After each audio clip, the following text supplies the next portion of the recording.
Part 3. Here's where I'm going to follow the outline very closely and rigid. In the dynamics of a post-collapse, we've covered already the economic currency collapse, possible social collapse, possible political collapse, and right now one of your primary threats is the possible staged viral outbreak and forced vaccines. That's becoming a hot topic. The hybrid viral outbreak I'm speaking of is the manufactured or weaponized swine flu. That's self-explanatory. There's a lot of information. I may speak later. It's in the itinerary. It's very long, and I may, due to time restraints, avoid the swine flu for time and speak later on independently. You also may want to be considerate toward hybrid Ebola virus. Not what you have seen released and blamed on animals over the past, well, probably since '67 in Marburg, Germany was a release, but it was more heavier on rabies and so forth, but it was still the breeding ground for this. It's weaponized. One of the hybrid that is Black Operations developed and off the books, it's fast contact, fast transmission, fast kill, and has a fast burnout. It requires constant fresh hosts and victims to keep spreading. It's ideally and weaponized for highly dense populated areas, large cities, and even mid-size. It's you can place infected persons in airports, planes, mass public transit, large public events and attractions, educational centers, and regional malls, for example,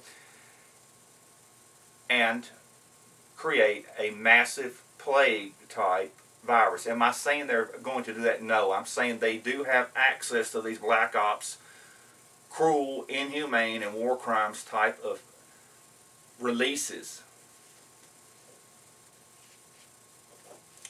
They also have pursued a hybrid bubonic plague bacteria as a bioweapon. And I use the word pursued. They have pursued other various central nervous virus agents in research development. They have pursued classified rabies viral agents. They have been focused for decades and heightened it, focusing on rage and creating extreme violent behaviors. It's ideal for creating internal destruction from within and not having to use your resources, your manpower and personnel, and your weapon systems. You can set up perimeters and allow this to happen. And once you release some of these, if they actually do, it is death and destruction. It is hell. And it's hard to pull it back. Also, what may happen in the pre-incident, during the crisis itself, or post-collapse, you have to keep a calm and rational mindset toward WMD, weapons of mass destruction. Micro nukes. I've mentioned this before, people. Go back and watch the videos. I'll leave them up. Biological weapons, chemical attacks, and other disruptive violent acts. Other disruptive violent acts. Rioting, force from the feds or foreign troops or mercenaries, or force from the citizens. Now, you also may anticipate, and I use may anticipate, an internal system collapse. Again, civil unrest, chaos, violence, services disrupted, food, water, utilities, fuels, and transportation, for example. Read the executive orders, PD 51, I've said that before. Also, there is gathering information, and I'll challenge you to confirm for yourself and find diverse sources. You may be facing possible dramatic climate and earth changes. Now, I'm going to recommend right here, and before I say it, it's in the form of videos. I'm not going to answer the individual messages to de-siphon. It's in the form of videos, people. I will help you. I care about the American people, but I have to put my family first with the preparations. Okay, I'm a blunt person. You know where you stand with me, face to face, on the internet. You may remain on 30-day reset. That's in the other videos. And if you determine potential threats, sustainable or imminent danger, activate 24-hour reset. And if you see these events start to unfold, go to a 24-hour split. That means in a 24-hour split, you will reset every 12 hours during a 24-hour period.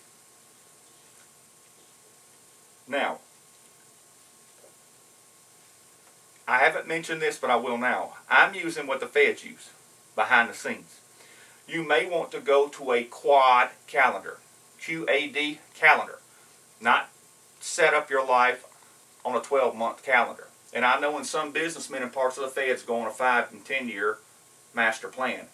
I'm not speaking about that. You may want to start now in your preparations and your response and your tactical response plans and your decisions on a quad. That means you set yourself established on 4 3-month cycles.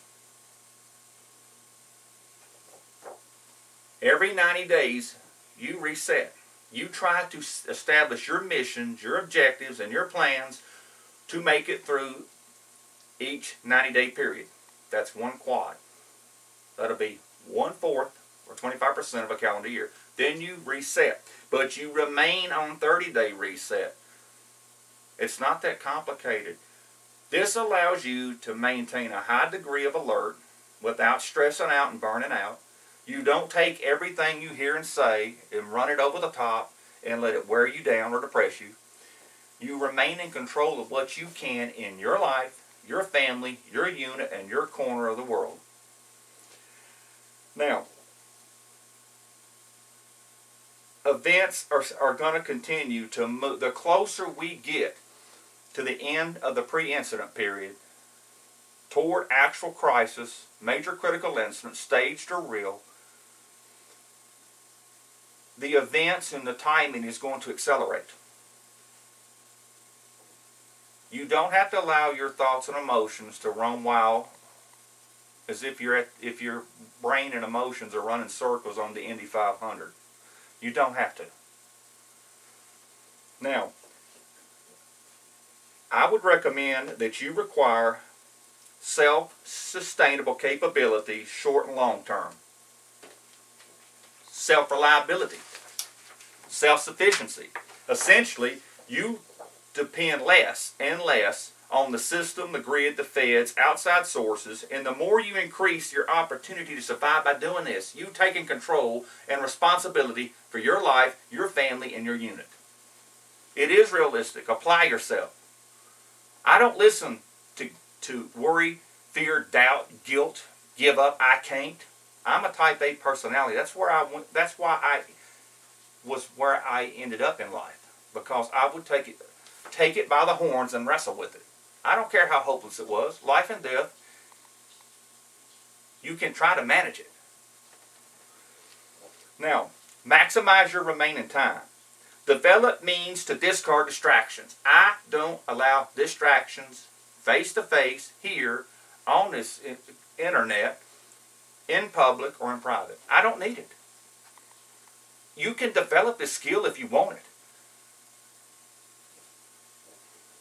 Develop your skills to remain focused. If you can't remain stable and focused now as we head to a partial or possible full collapse, what are you going to do during a crisis and hell and destruction becomes a death and destruction?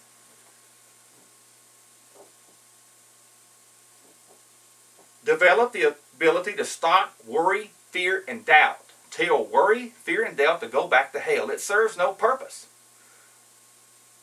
You can't stop some of the things that are going to happen, but you can control your response to this and how to increase your survivability. But it's your responsibility to master that. Resist urges to participate in hype and fear-mongering. Resist depression and feeling hopelessness.